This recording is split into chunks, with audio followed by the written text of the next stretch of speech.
उठो मुअर्रख लिखते जाओ, मैं सुनाता हूँ। लिखो कि जब तक हम अमेरिका के गुलाम रहे, इमरान खान पर एतमाद था। जब उसने कहा कि अमेरिका के गुलाम नहीं हैं, तो अदम एतमाद हो गया। लिखो कि उसके कुछ साथी भी उसे सिर्फ पैसों के लिए छोड़ गए, हालांकि उसने तो पूरी दुनिया में इस्लाम और पाकिस्तान का नाम ऊंचा किया था। लिखो कि उसके लोटे साथियों से जब पूछा गया कि कप्तान का साथ छोड़ने पर क्या दोबारा आपको अवाम वोट देगी, तो उन्होंने कहा कि ये अवाम तो 2-3 दिन में सब कुछ भूल जाती है।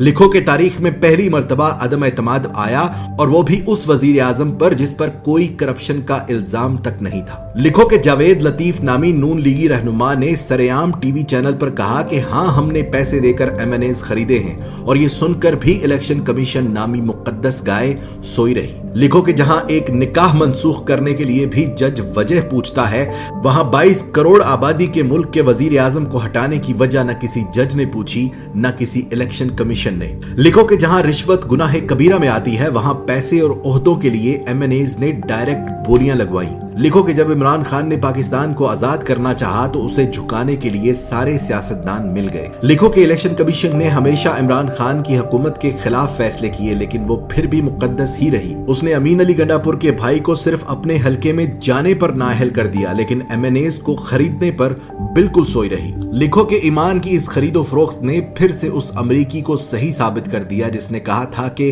पाकिस्तानी पैसे के लिए अपनी मां तक बेच देते हैं। लिखो कि जब बगैर किसी कसूर के असेंबली में तमाशा लगाया गया, तो अज खुद नोटिस लेने वाले भी तमाशाई बने। लिखो कि पेट से सोचने वालों ने अमेरिका और मगरबी ममालिक के गुलाम सियासतदानों का साथ दिया। लिखो कि वो मर्दे मुजाहिद ये जानते हुए भी हक पर खड़ा रहा कि पैसे में बड़ी ताकत होती है। लिखो कि इस्लाम का नाम लेकर सियासत करने वालों ने उस शख्स की मुखालफत की जिसने सारी दुनिया में अपने नबी पाक सल्लल्लाहु अलैहि वसल्लम और इस्लाम पर लगे इल्जामात को गलत साबित किया। लिखो कि हम जहालत के उस समुद्र में रहते हैं कि जहां से हमें कोई नहीं निकाल सकता। लिखो कि महंगी गैरत कबूल नहीं थी, इसलिए सस्ती बेगैरती का इंतखाब हुआ। लिखो कि पाकिस्तान में ऐसा वक्त भी आया कि अगर ये कौम चाहती तो अपने लीडर का साथ देकर उसे गुलामी से निकाल सकती थी, मगर झूठे और मक्कार दज्जाली सियासतदानों ने उनकी आंखों पर जहालत की ऐसी पट्टी बांधी कि पेट की दलदल में औंधे मुंह गिर पड़े। गुलाम थे, गुलाम रह गए।